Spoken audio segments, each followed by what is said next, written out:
சில விஜயோட தீவிரமான ஆதரவாளர்களில் தீவிரமான ரசிகர்கள் விஜய் அண்ணா மேலே வந்து வீண் பழியை வந்து அந்த சங்கீதாவை தூண்டி விட்டு பண்ணுறாங்க அப்படின்னு. ஏன்னா அந்த அம்மாவுக்கு ஒன்றுமே தெரியாது, சாக்லேட் கொடுத்தா ஏமாறுற வயசு. என்னடா பொழப்பு இது உங்களுக்குங்க? டேய் கொஞ்சமாவது யோசிங்க. நீங்கள் வந்து ஒரு பிளைண்டாக அப்படியே ஒரு கண்மூடித்தனமாக விஜய்க்கு சப்போர்ட் பண்ணுறங்கிற பேரில் என்னத்தை பேசுகிறீங்க, என்னத்தை பதிவிடுதீங்க ஃபேஸ்புக்கில், இந்த இணையத்தில் அப்படிங்கிறதே தெரியலை. ஏன்னா அவங்க தூண்டி விட்டதுனால அதை கொடுத்துட்டான். அது கொடுத்தது டிசம்பர் மாதம், இப்போ வெளியே வந்தது. அது எப்படியோ வெளியே வந்துட்டு பொது வெளிக்கு வந்துட்டுல. அந்த ஒரு கணவன் மனைவிக்குள்ளே என்ன கஷ்டங்கள், என்ன இஷ்டங்கள், என்ன மகிழ்ச்சி நடக்குதுங்கிறது அவங்க ரெண்டுத்துக்குள்ளே தான் தெரியும்.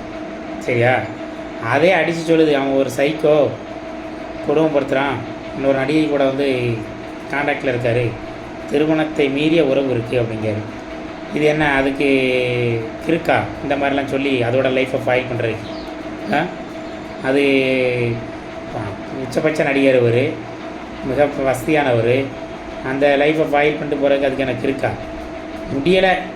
எவ்வளோ பெரிய நடிகராக இருந்தானே, எவ்வளோ பெரிய செல்வாக்கு இருந்தானே, இருக்க முடியலை. ஒரு சைக்கோ அப்படின்னு சொல்லிட்டு தான் அது வெளியே போகுது.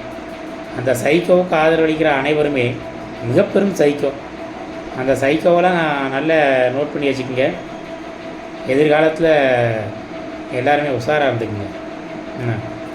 பட் அது வந்து அவங்க பிரச்சனை, விஜயோட குடும்ப பிரச்சனை. அதில் வந்து யாருமே எந்த கருத்தும் சொல்லக்கூடாது. பட் அது பொது வெளிக்கு வந்துட்டு அப்படின்னா அது குடும்பத்தை மீறிய அந்த ஒரு இதாக போயிடும். அப்படிங்கும்போது எல்லாவனும் பேசத்தான் செய்வான். அது அவரோட விருப்பம், அவரோட தனிப்பட்ட உரிமை, என்னமோ பண்ணுறாரு. அது வந்து சட்டத்துக்கும் விஜய்க்கும் சங்கீதாக்கும் உள்ள இது. அவங்க என்ன முடிவு பண்ணி என்ன மாதிரி கொண்டு போகிறாங்களோ அது ஜட்ஜோட இது. அதில் நம்ம கருத்து சொல்கிறதுக்கு ஒன்றும் இல்லை.